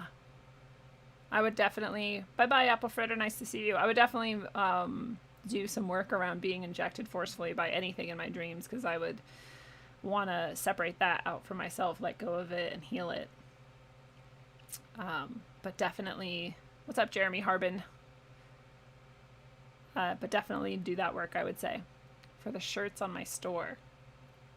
Oh, I just tried to choose one of each from each. Like, I just cycled through the people. It was the same models for every single shirt otherwise. So it's not like I was like, I need one woman and one black person and one whatever. I was just like, dude, it'd be hella boring to be looking through someone's shop and just see the same exact person over and over again. So hopefully that answers your question.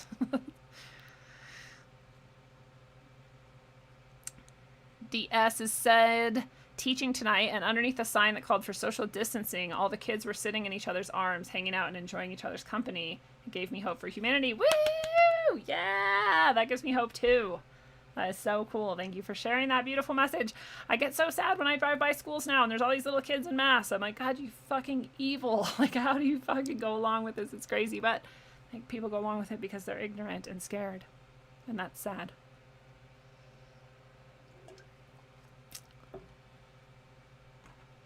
Amy Lynn Mooney says she can watch anything on YouTube except me, and I keep buffering. That sucks. Well, let's all intend that this stream continues and that it is very clear and can go on for as long as people enjoy it and get something from it. And keep that intention in our mind. That's our positive intention. We don't focus on what we don't want. We just focus on what we do want. Yeah, I'm sorry that that has been happening. Some people it's not happening to, so I don't know. Dakata says, I noticed different parts of my body get targeted in a trance. It's like a laser beam, and it opens up something in my body. Has that happened to you? I think something very similar to what you're describing has happened to me, where I receive energy or like blessing or however you want to describe that to certain areas, certain parts of myself. In different sort of trance states, meditation states, or dream states. So yes, I would say, although I can't say for sure what's happening because I would have to do like a reading with you or a direct one-on-one with you to really understand the context and all of that. Because it's just like anything, like things can be deceptive and they can come in and they can be like, oh, look at me, I'm just like a cute little like mouse and I'm like here to help. And then like it bites you and you're like infected with something, or something can be like a huge like lumbering like beast and just like have like all this crazy like shit coming off of it and it's like raw, and really it's there to like tell you the secret of the universe. So you can't really like judge things necessarily by their appearance. You really have to go on your intuition and your emotional response and your, you know, messages that you can receive from your higher self about that. Otherwise it's like really hard to say. But yeah, I'm sorry there's so many problems with the chat, but thanks you guys for sticking it through anyways, and problems with the YouTube and the Facebook and whatever else is going on. I hate it when that shit happens. It's very frustrating for me, so it is really cool that you guys have stuck through that if that is happening. And if it's not happening to you, there's something you can feel lucky about. Lucky you, lucky me. But I just want to go back to that sort of point of the whole episode, which was really that we can do all this self-work on ourselves. It's really important, and we can really be humble, be grounded, be connected to the earth, and know that, you know, our connection to something literally greater than us is what's most core in us, and that is humble and humility in order to recognize that relationship and be open to it. And it's very vulnerable. And the combination of those things transforms us.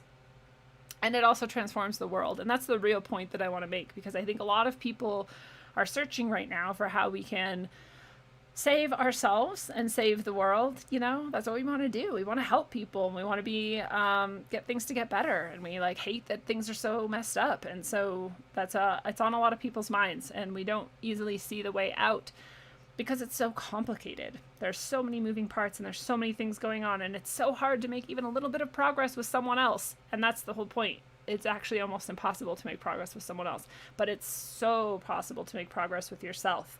And that doesn't mean it's easy, but you do it anyway, because that is the path towards your own spiritual and personal development and saving your own self. You are your own savior, and you're going to save yourself by doing this work. But it's also the path to saving the world in all the ways we described. Your transformation allows all these unblockages to unlock, and not only in you, but in all of your ancestors, and all of the people you encounter are feeling that same energy and message, and they're able to resonate with it and then take it into themselves and do the same work. Like, you're carrying that field with you wherever you go. And so it's really important work that you're doing, and you are saving the world when you do it. And it really is that simple. Simple isn't easy, but simple is simple, and it is that simple. Every single great master has said it in different words, but the exact same message. And I trust in that process because I see it work over and over again, and I see that I cannot control anything but myself. And so I know that that is the place where I'm going to do my work. And that's where the place where I want to help you do your work. If you would like that help, I'm here for you.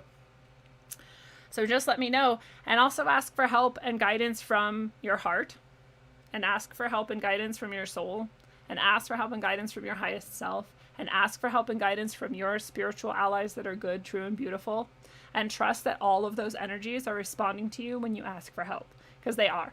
But if you don't ask, then you're just not as open to it. They're still trying to help you, always, but you're not as open to it. As soon as you ask, you open that door.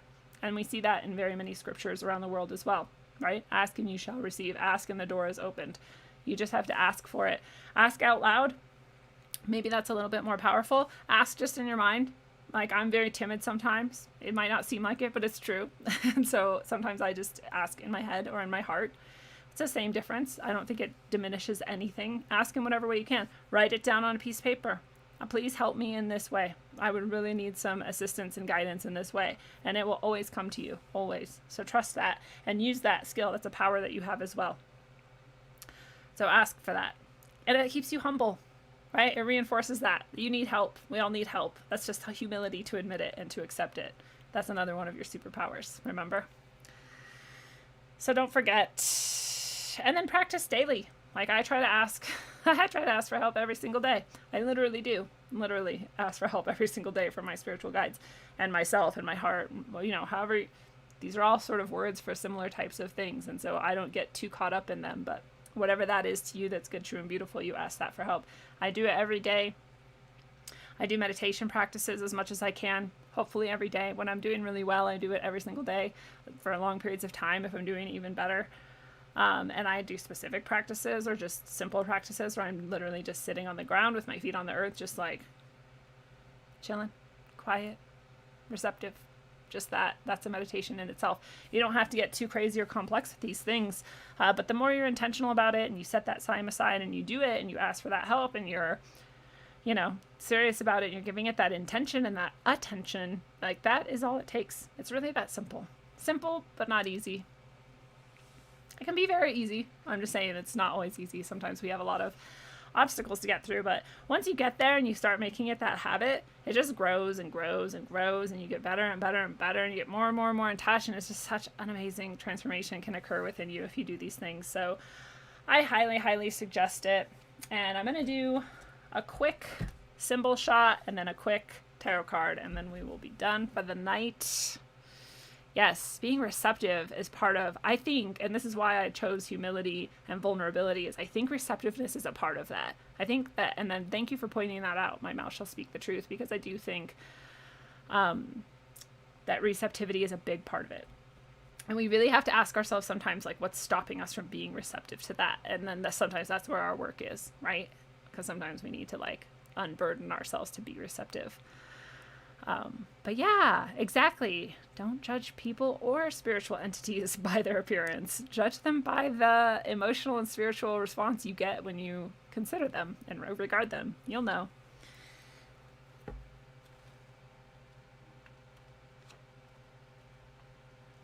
Ooh, we're doing horse. Because I didn't open horse, but I opened to the picture of horse. It's one of those old books where the pictures are all in the same spot in the book.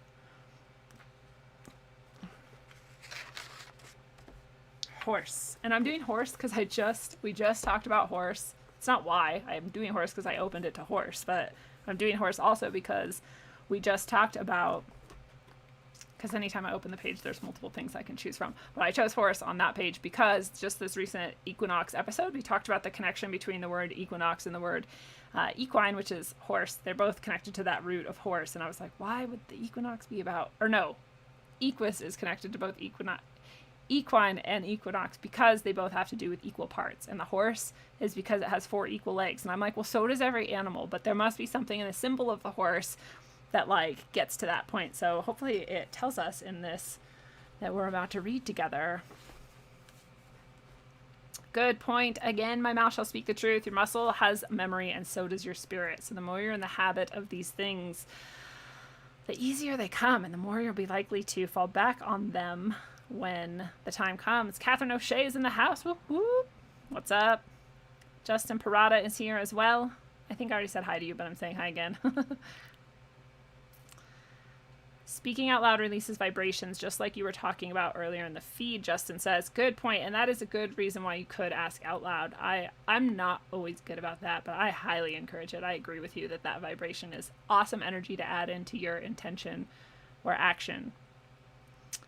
Yeah, it is super interesting with the connection between equinox and equine. So let's read about horses, or the horse as a symbol. This book, and remember, if you haven't been here when I've done this before, this is probably backwards to you, A Dictionary of Symbols, and it's by Cirlot, Cirlot. This is published in like 40 something or something, so it's older. But the horse. The symbolism of the horse is extremely complex. Ooh. And beyond a certain point, not very clearly defined. Sometimes symbols are like that, so this is fun.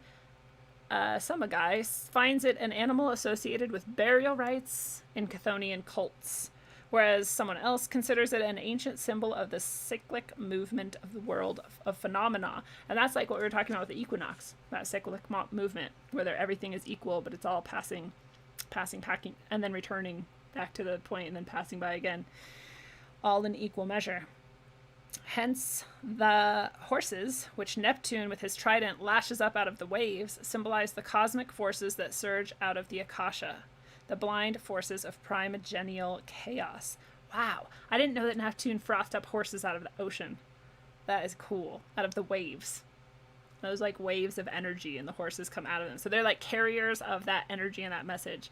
So that's what like I connect with horses. My drum is built out of horse skin. And I haven't had my drum on the show in a long time, but if you've seen my drum, that's the drum. I made it myself, and it's horse skin, and I did that because I'm drawn to horses because of that feeling of their like carrying energy out, and that's like the drum to me. It's like you're drumming to carry this energy out, so that fits perfectly with me. Maybe you resonate with it as well. Applying this latter concept to the biophysics psychological plane. This person concludes that the horse stands for intense desires and instincts, in accordance with the general symbolism of the steed and the vehicle. Okay. I guess that's true-ish for some people. That makes sense to me more with like intention and like sending energy or like carrying energy than it does as like desire and like sexual, that steed part. I don't know. I'll stop getting hung up on that. The horse plays an important part in a great number of ancient rites. The ancient Rhodians used to make an annual sacrifice to the sun of a 4-horse quadriga, which they would hurl into the sea. Wow. They would like throw 4 horses into the sea. The animal was also dedicated to Mars, and the sudden appearance of a horse was thought to be an omen of war. Huh. In Germany and England, to dream of a white horse was thought to be an omen of death. Well, but the white horse is associated with death in the Bible, so that's not like horse, that's just the color white, I think. It is very interesting to note that the great myth and symbol of Gemini, dude, every time I read from this book, it's about Gemini. Illustrated in pairs or twins in 2-headed beasts or in anthropomorphic figures with 4 eyes and 4 arms, appears too in horse symbolism, especially in the form of a pair of horses, one white and one black, representing life and death. The Indian Asvins, the probable source of Castor and Pollux, would depict themselves as horsemen. In medieval illustrations of the zodiac, the sign for Gemini is sometimes portrayed in this way, as for example in the zodiac of Notre Dame de Paris. Considering that the horse pertains to the natural, unconscious, instinctive zone, it is not surprising that in antiquity it should often have been endowed with certain powers of divination. Huh. So, again, Gemini is depicted as a horse, which is very interesting. And it's just like that duality. I think that's why Gemini comes up so often, as we live in this realm of duality, and everything seems divided in 2, and really it is just one, or at the very least a spectrum, and not just this or that. But that's like where we're at, man. I think we're about to shift to the next show I do. I want it to be about the rest of 2020 astrologically. So I think we're shifting from that Gemini polarity emphasis to something completely different. I'm very excited about it. Anyway, In fable and legend, I was going to go back to this natural, unconscious, instinctive zone that they're saying is true of horses. I don't know why that's specific to horses, but we'll move on. In fable and legend, horses, being clairvoyant, they're clairvoyant too, are often assigned the task of giving a timely warning to their masters, as in the Grimm's fable, for example. Young came to wonder if the horse might not be a symbol for the mother, and of course he did. And he does not hesitate to assert that it expresses the magic side of man, the mother within us. That is, intuitive and understanding. So the horse is unconscious, natural, instinctive, intuitive, and understanding. So it's like not only the carrier, it's almost like getting to the point that the true carrier of any message is that like subtle, emotional, spiritual, subconscious layer of being, that's like carrying the message much more strongly than anything else, which also connects with everything we've been talking about on this episode, that the soul is the boss. The soul is the boss, and you can't actually turn that off. You can't stop that. It's always messaging out, like that horse is carrying it through. On the other hand, he recognizes that the horse is a symbol pertaining to man's baser forces and also to water, which explains why the horse is associated with Pluto and Neptune. Deriving from the magical nature of the horse is the belief that the horseshoe brings luck. On account of its fleetness, the horse can also signify the wind and sea foam, as well as fire and light. The horse is actually a symbol of the cosmos. Wow, the horse is a symbol of so much.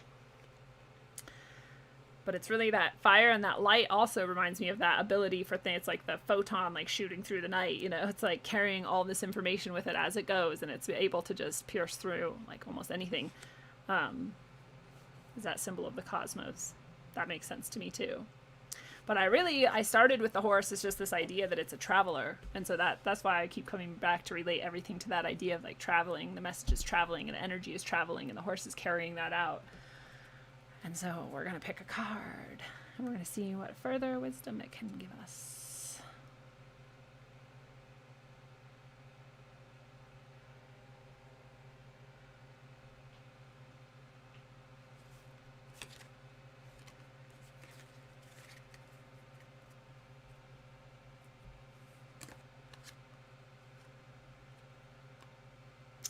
Interesting. So I actually pulled it out reversed as well, so we'll look at it reversed. But this is the Three of Swords. And so we look at it right side up before we look at the reversal. I'm sorry it's reversed to you in the image. But the Three of Swords as a card of mourning in this deck that I use. And mourning as in loss and grief and grieving the loss of something important to you. And it's interesting because it's a swords suit, and the sword is very much a mental suit, our mental capacity, and our sometimes overthinking, sometimes underthinking, but just our thoughts, the level of being of thoughts. And in this symbolism in the imagery, we see these two swords are separated from the third sword, and so something has been divided, cut off. That's part of the loss, right? Something, and maybe it's just in our mind that it's been divided. Maybe it's not actually divided at all, because they are a card of mental energy. But in that division, there's a wound. It's not huge. It's not gaping. This isn't a hugely emotional, just overwhelming, like flowing situation. But there is a tear. There's a drop there of water. So there is some emotion and some wounding, but that's not really the main point. The main point is that of division and the mourning of this loss. And this is reversed. And so we can take that to say that we're perhaps not mourning or grieving appropriately, perhaps because it's too mental for us and we haven't gotten to the emotion and the actual wound, and we're more focused again on this sort of mental division that we see. There's some blockage there that's going on, that we're not mourning appropriately, or we're not attaching, or maybe we're attaching too much to this mourning and this mental idea we have about it. I'm just checking in with myself for a second. So it really, what this is saying to us is that we need to understand that the messaging that's coming at us is really dividing us As we were talking about earlier, just by chance, because someone brought up race and all of that, and we got into race and gender and how it's used as a tool to divide us. But it really is just a tool in our mind. And it's a really tool that requires our mind to agree to it and go along with it for it to work. And we don't have to do that. This is purely a mental construct of division. It's not real at all. And that's what's reminded here of this wound and this tear. And so if we want to turn this sort of more upright and be more accurate, and in fact, we would sort of get rid of the swords altogether when we did this, because we would recognize the emotion and the true message that the horse would carry us underneath all of that mental activity and underneath all of that division that we perceive and that's reinforced through all of these really strong, powerful mental images and ideas that are blasted at us all of the time. Underneath that is that horse of the universe that's like frothing out of the sea and carrying with it all of that true messaging, which is this emotion and spiritual aspect that we need to really connect to in order to really understand this and heal it. Heal this wound. It might look tiny, but it only looks tiny because we're only looking at it through our mind and we're not feeling it and we're not attached to it. So we really need to get more in touch with that and heal that division. This number 3 reminds us that there is not actually a polarity. The number 3 reminds us that there is a Trinity, actually, and that the Trinity reminds us that there's the yes and the no, and there's the neither and both, right? There's that whole spectrum in between. So that reinforces this idea that this division is false. It's just in our head. It's not real at all. The message of the universe, the horse like trampling through underneath it all, is not carrying that message at all. In fact, it's very hurt because we're allowing this division to carry so much weight in their physical reality when it's not real. It's not real. Heal that division. We're not divided. None of us are divided from each other. Not by race, not by gender, not by ability, not by who we love or don't love or whatever. Like, there's nothing that can divide us, actually. We're all in it together. So what a beautiful way that comes together. Every time we do this symbol mixed with the tarot thing, it's like this very powerful moment that draws everything that we've been talking to in the whole episode together. And I love the power of that magic that we allow to work when we come together like this. Like we're churching, right? Remember Idiocalypse's episode, and Cheney and Jonathan were talking about when we're coming together and we're doing this work, we're actually like churching. I love that as a verb. You can think of it that way if you like to. But I definitely appreciate that message coming through to us all, and I really want to underscore it one more time, that we're not divided at all. We're not divided by any of the superficial traits. We're actually truly united, and that horse level of messaging that's going on underneath and the undercurrent of all of this, when we tap into this, we really experience that truth that we're all here together and we are all connected to this. And that's another reason why when you do that self-work, it heals everyone. Because you really actually are connected to everyone. It's not like a fairy tale. It's not a fable. It's not a magic trick. It's just a true aspect of existing on Earth as a human being, or any other being, really. We're all connected.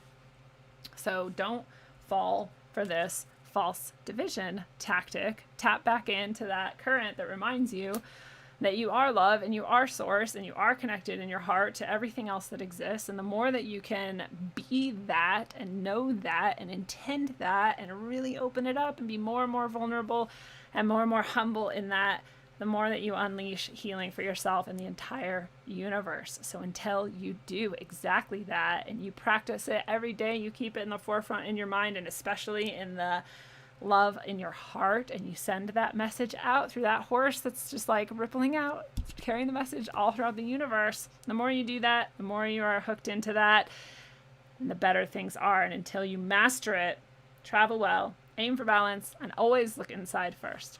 Mwah.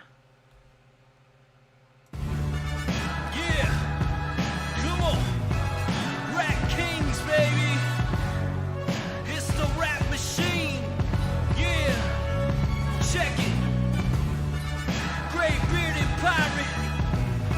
My motherfucker unknown. Yeah. Come on. Meaning I resist the bullshit that they feed us and lead us. This is just a part of the process, man. Just watch this, cause this shit's about to get crazy like a mosh pit. We lost it, toss it, let's start it again. Cause now with technology, with smarter men and women, this is the the beginning, not the end. If this is the message of hope that I send, look on your TV, it's a culture of death. They'll keep on lying to the very last breath. We keep on striving and spreading the truth. It's hard to survive in this world full of youth. The door is closed, the old world is dead. Let's have an age of understanding instead. I'll include you and you include me. Let's see what we can build with some positivity. Let's go, you're moving too slow. Let me see your hands if you know what I know. Come on.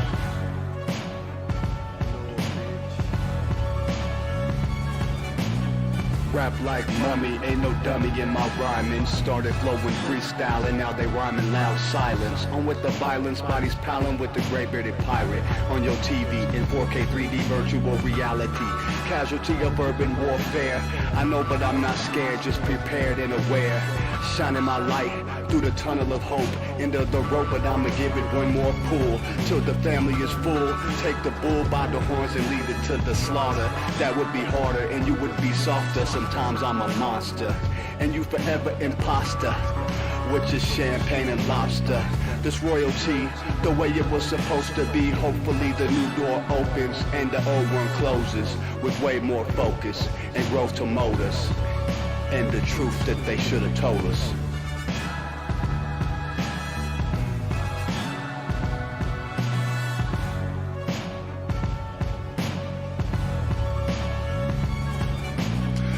To them screens, it's a plot to drop the IQ. Fighting amongst each other over rulers that don't like you. Prefer us trapped in melancholy with the wood wands of holly. Suggestions that obliterate to camouflage the folly. Attempted mental robbery, executed sloppily. The paupers see this mockery and walk the talk with me. Put the hands up to touch the Akasha. Cause you know deep down there's something bigger than your wallet. Everyone got a gift, everyone got a light. They want you to forget that ish, cause they can't dim the bright. The positive vibration takes you past the sign shackles. From the sewers and the alleys into moving castles. Who these assholes really serving with an exposed Achilles surgeon around the corner lurking to prove ascension trumps perversion. Learn them to catch fish and unplug the signal. Show them the simpletons now build the fucking temples.